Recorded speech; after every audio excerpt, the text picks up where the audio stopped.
welcome to the first episode of The Lion's Den. Today we are going to be talking about Deathwing Knights and their ability to dominate the game, or do they dominate the game? Are they the unit that we are looking to consistently push forward with? Are they securing objectives for us?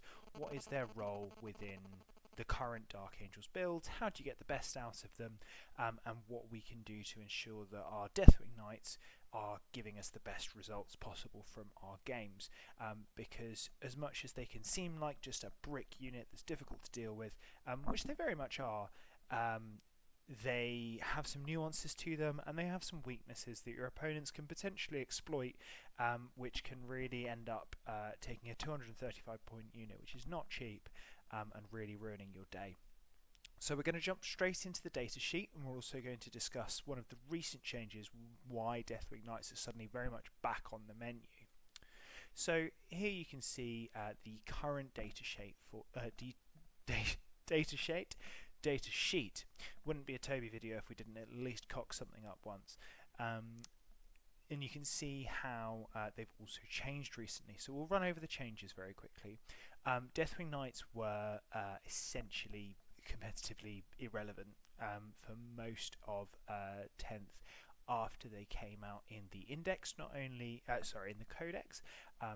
Not only did they get limited to 5-man squads rather than 10, they also became AP1 damage 2 on their maces, and their power weapons were only damage 1. Now, the maces got a real glow up because they got anti-monster 4+, anti-vehicle 4+, and an extra pip of AP.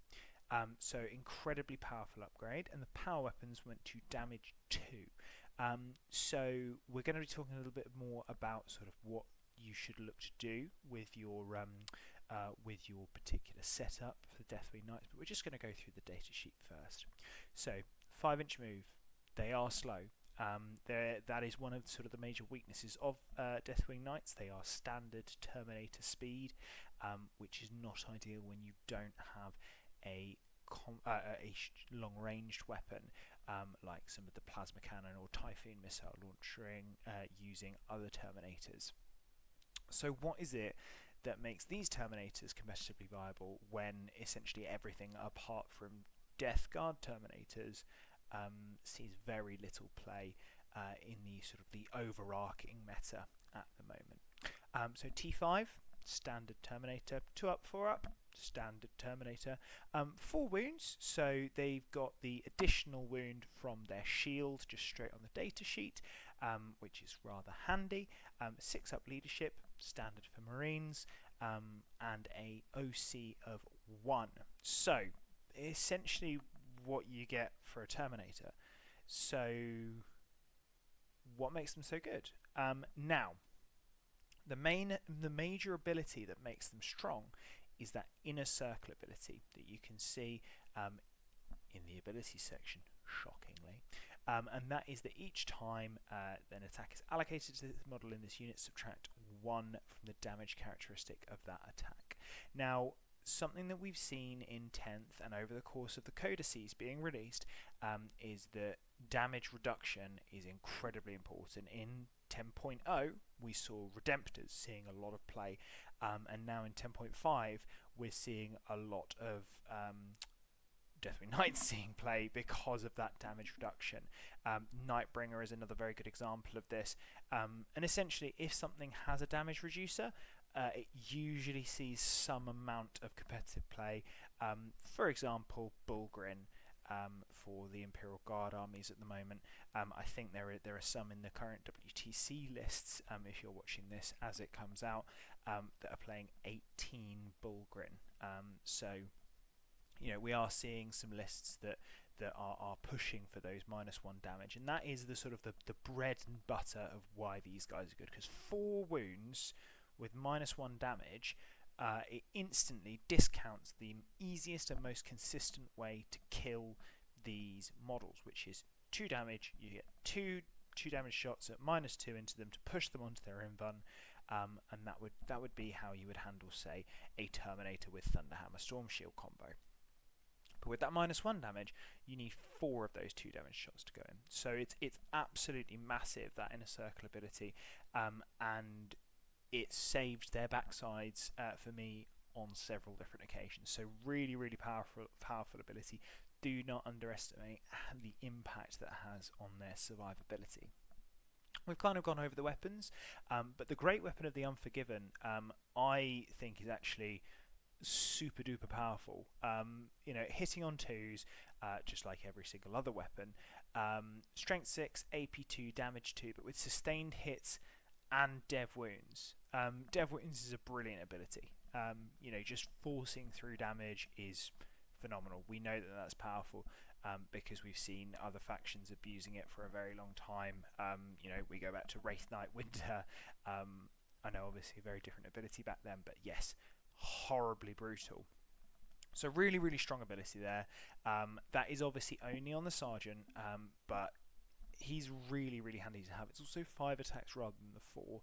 So you're spitting out 21 damage to AP2 attacks at least, because sustained hits might give you those extras as well.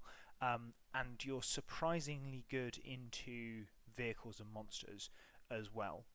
So you can see how the data sheet, suddenly the damage output is surprisingly consistent and strong, because you're pushing most things onto their invulnerable save. -2 has traditionally not been that good, but because this is -2 in combat, we don't have to worry about cover, which I know sounds really weird to say, but in sort of that 10.0 Leviathan, cover was just so important.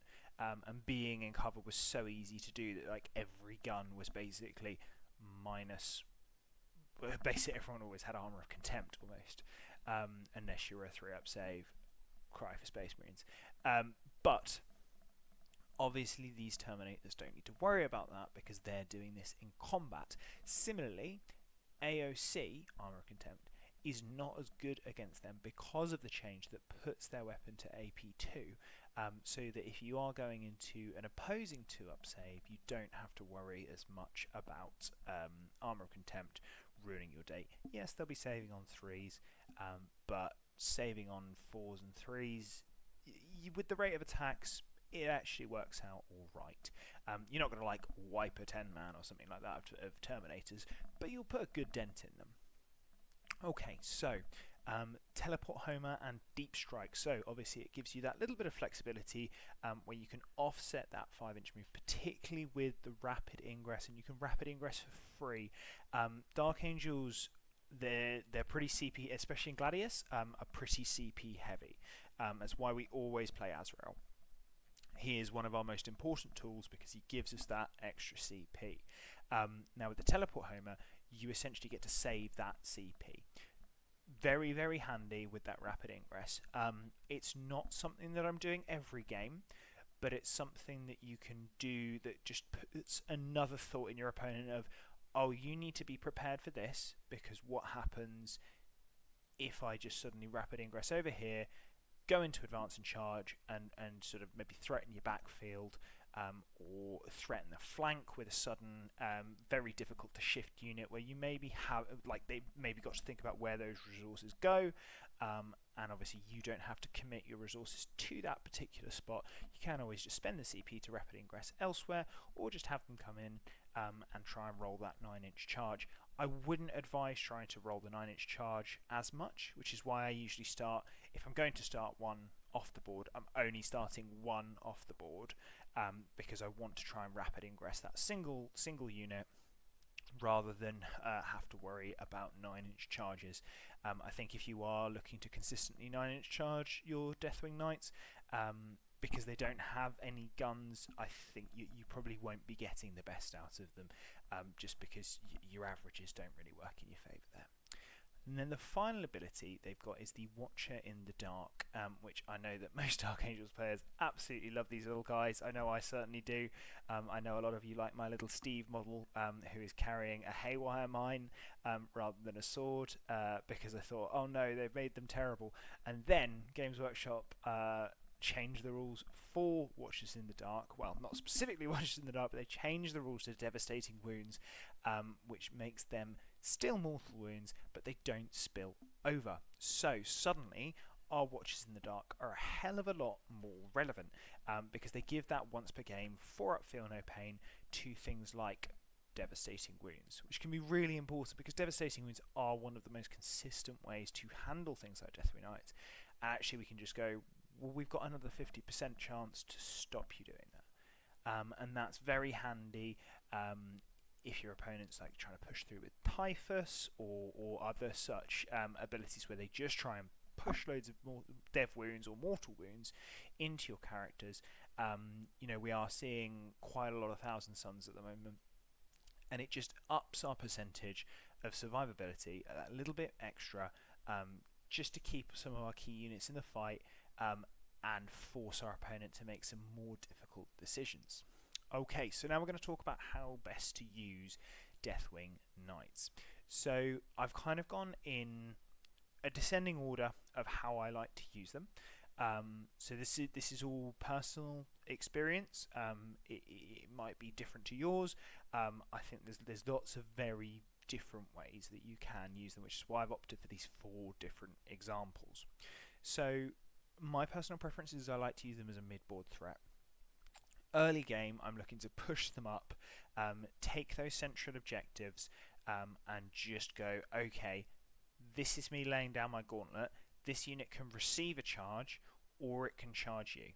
And either way, it's probably going to be quite happy, either taking the charge or hitting first.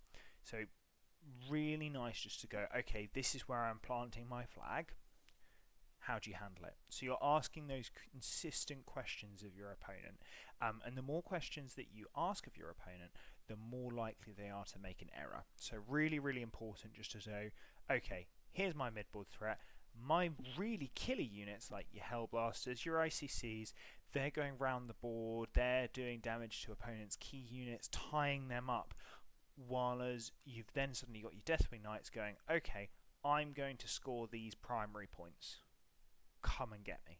And yes, there are ways where you can go, okay, well, I'll throw loads of 2OC models at them. Sure, they'll kill them.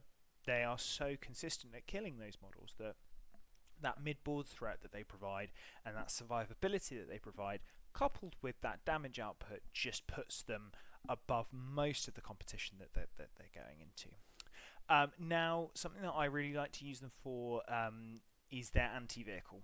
So the current Dark Angels like meta lists don't play much in terms of traditional anti-vehicle. So we kind of rely on either our +1 to wound abilities from Lance, or rate of fire and lethal hits from Hellblasters. Very occasionally you will see the Lion as well with his strength 12 fealty attack. But that leaves Deathwing Knights in this really nice position where they can very quickly and surprisingly nullify a tank. And when you are playing against those heavy tank armies like Guard, like Chaos Knights, you want them to be, well, maybe less so with Brigands because of Melter, but let's take the Imperial Guard as the example. They're going to be locking up that Le Mans Russ in combat.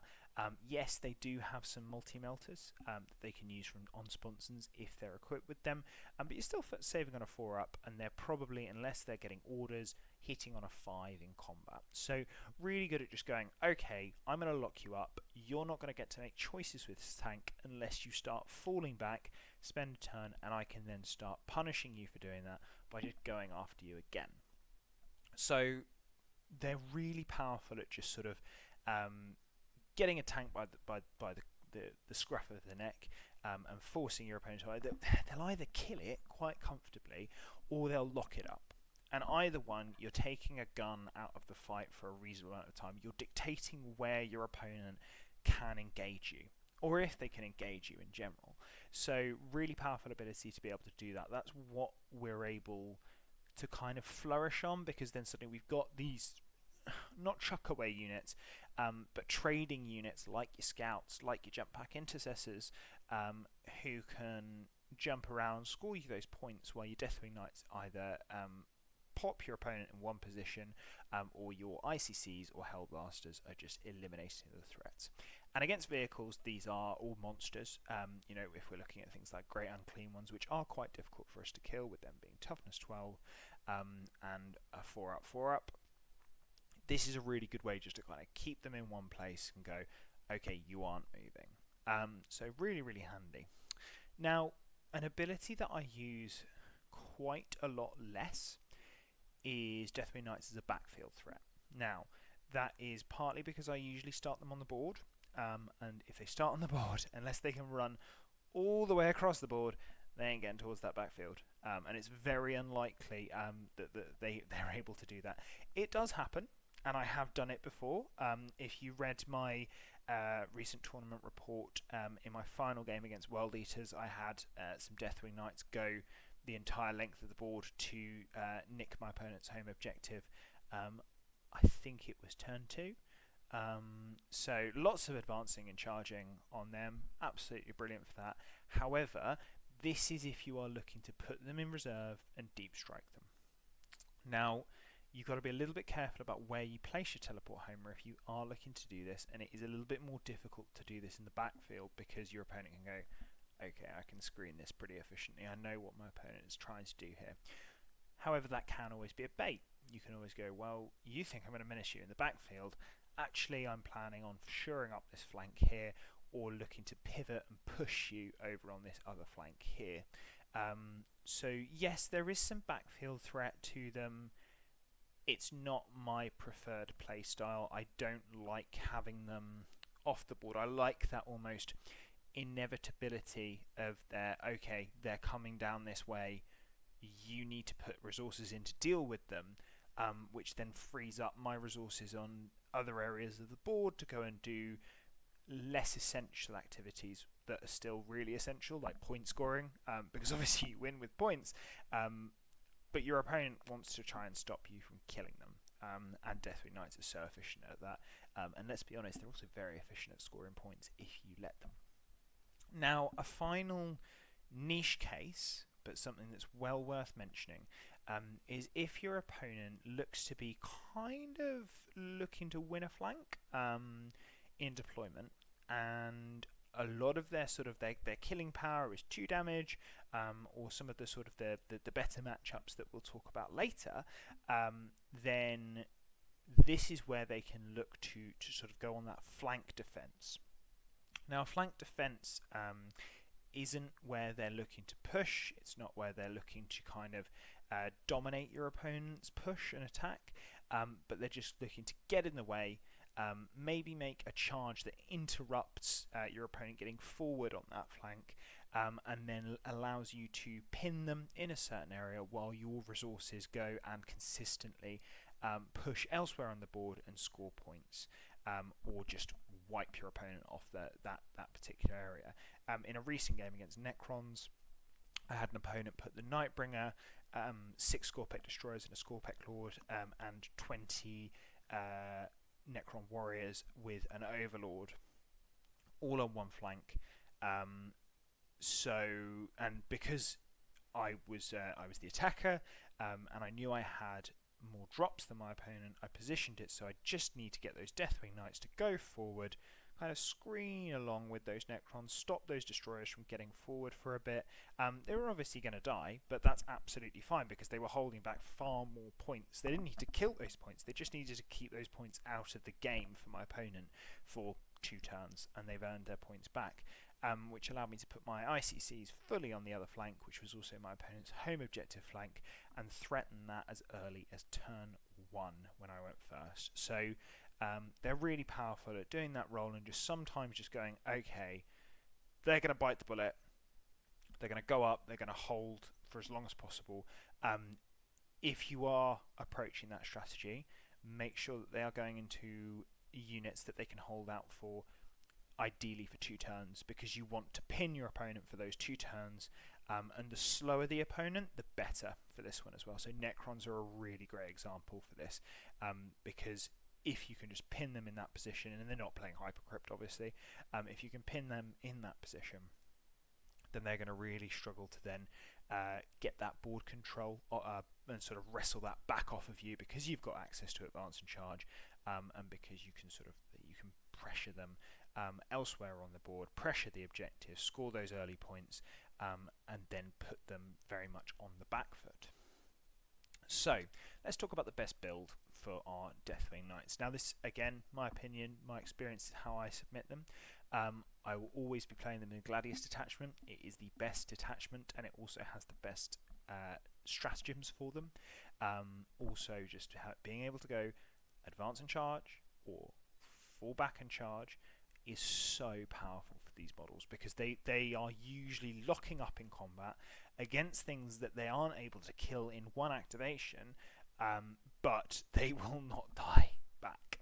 So they're really great with that, with the tactical doctrine of fall back and charge, and advance and charge offsets their major weakness, which is that they very much struggle to get around the board overly quickly, until you roll a 6 on advance and they're going 11 inches, then plus a charge. Excellent.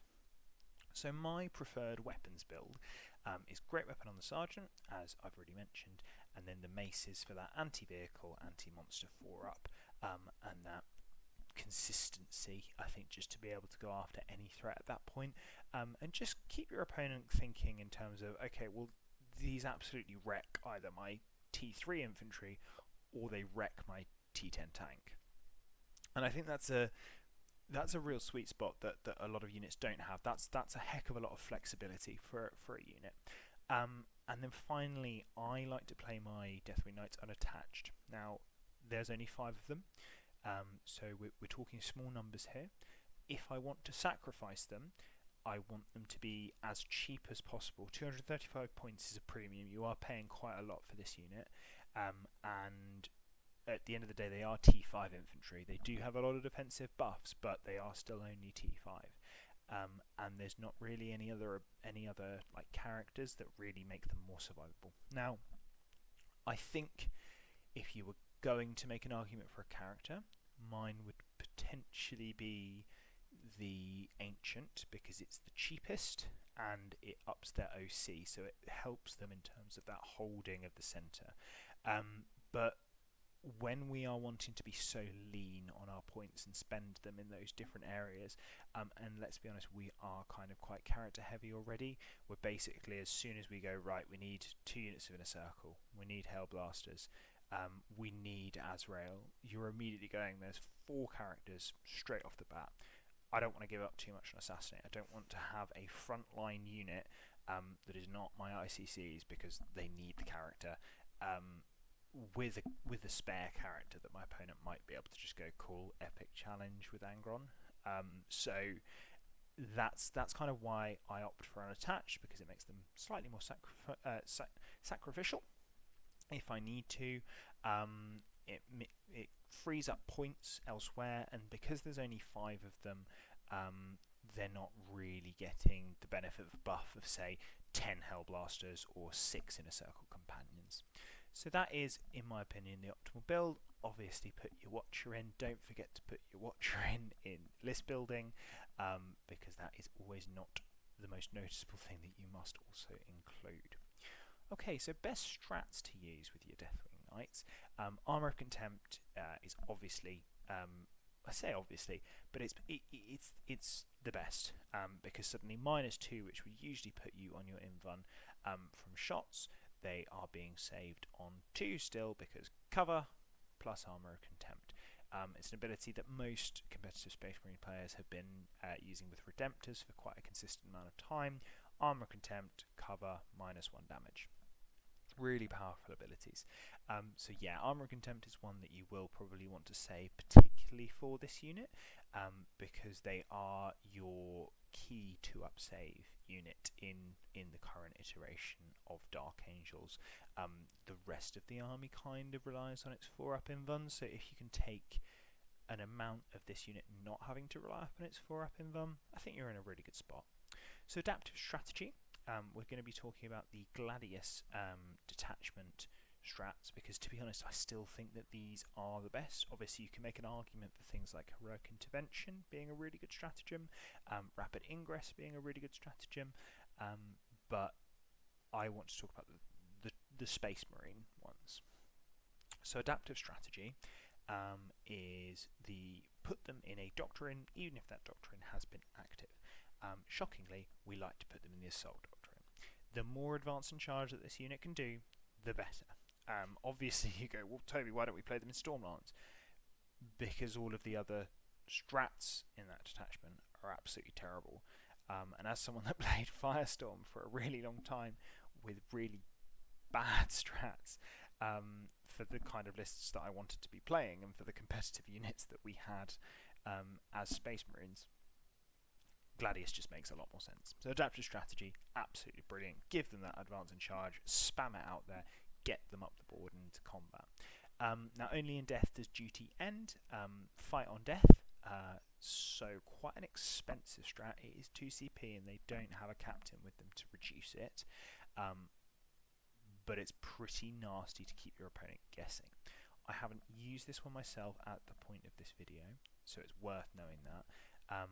But I think it's potentially very powerful. Finally, we've got squad tactics, which is your reactive move in Gladius. If an enemy ends up within 9 from a normal move, fall back, etc., etc., you make a d6 move, or in the tactical doctrine, you make a 6-inch move. Now, usually, you use this to run away.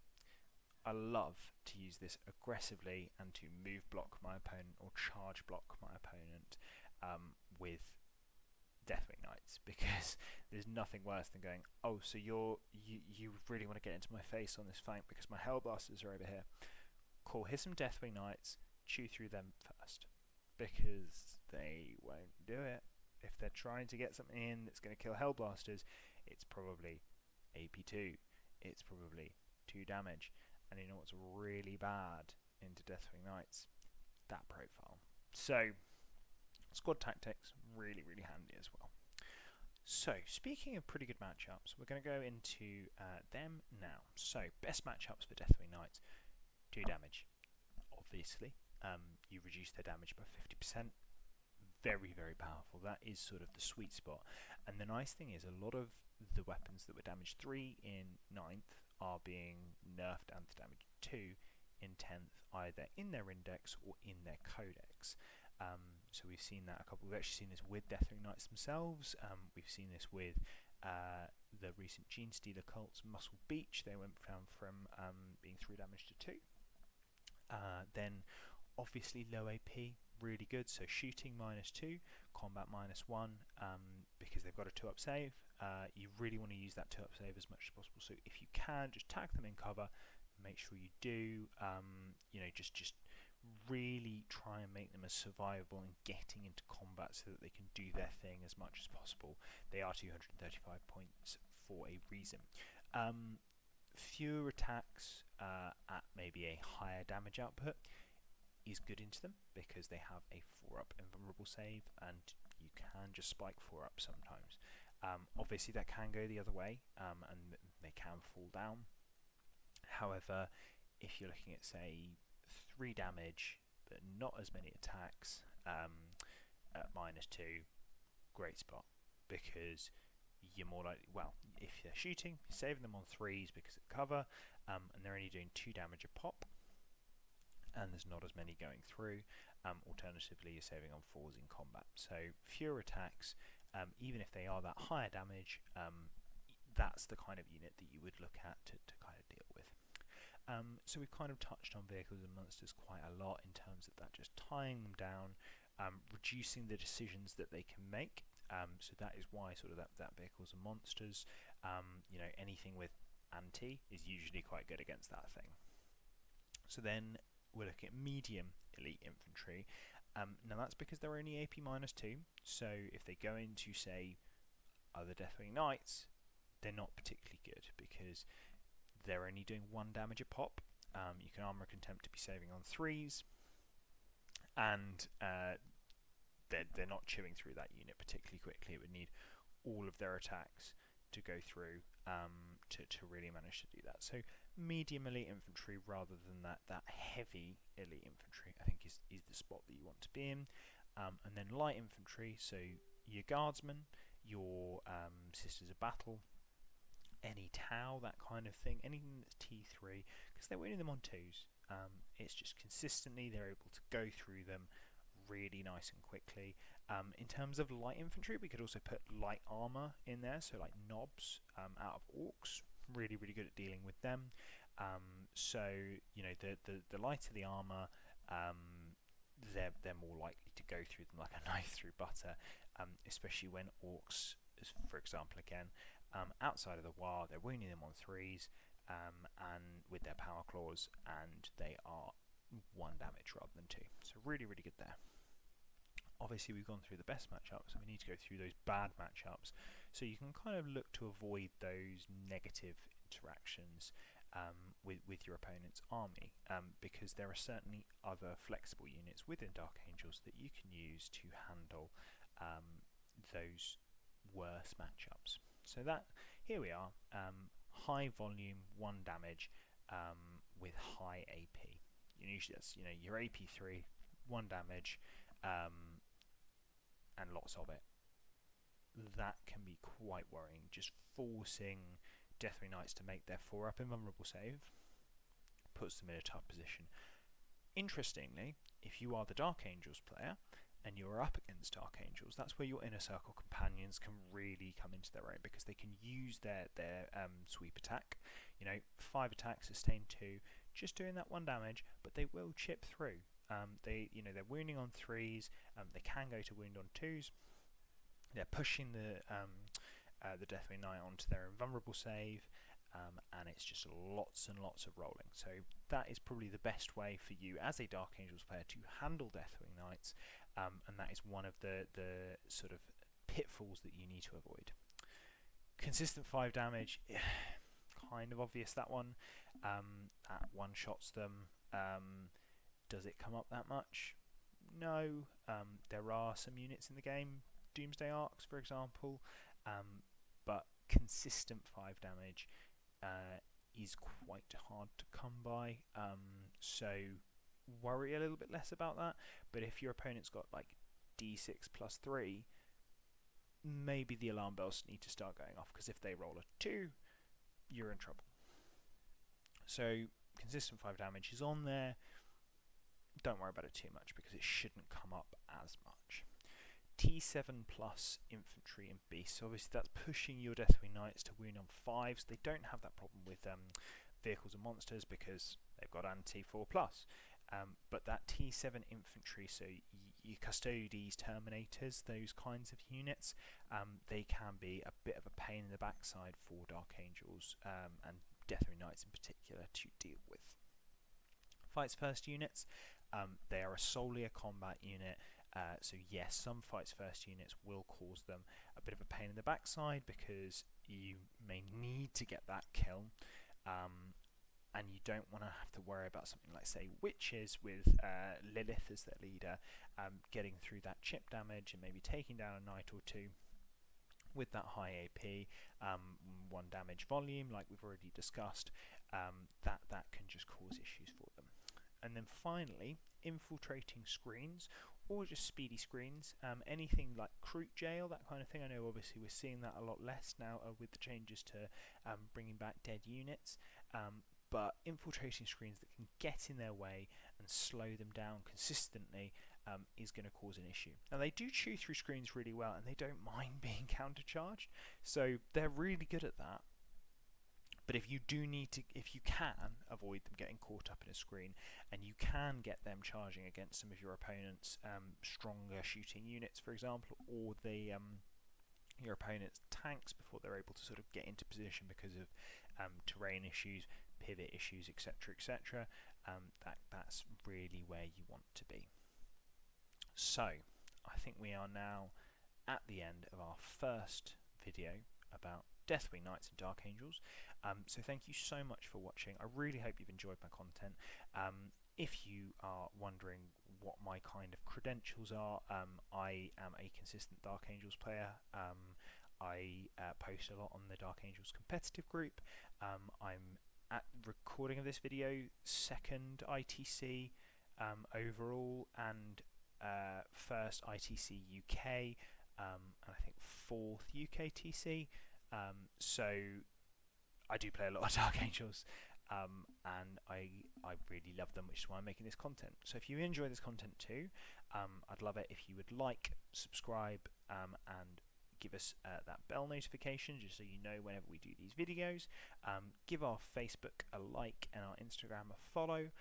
Join our Discord and give me some feedback. This is our first video. It is not going to be perfect, so I really want to know what you think, what you liked, what you didn't like, what I can do better, all those kinds of things, because I want to improve so I can help you become the best Dark Angels player, or the best at beating Dark Angels that you possibly can be. As a final sign off, thank you so much to our sponsors, Glasshammer Gaming. You can go to their website and get cheaper Warhammer. Use the code BlackCrow at checkout to get that additional 5% off. Or you can go to Terrain Forge, who make beautiful bespoke terrain, WTC sets, UKTC sets, all that kind of stuff. You can even get custom sets with your logo on. We've got some. It looks really cool. Go check it out in our battle reports, and you can use BCG5 at checkout and get 5% off on that. So I've been Toby. This has been a video on Dark Angels and Deathwing Knights in particular. I hope you've really enjoyed it. Thank you so much for watching, and we'll see you on the other side.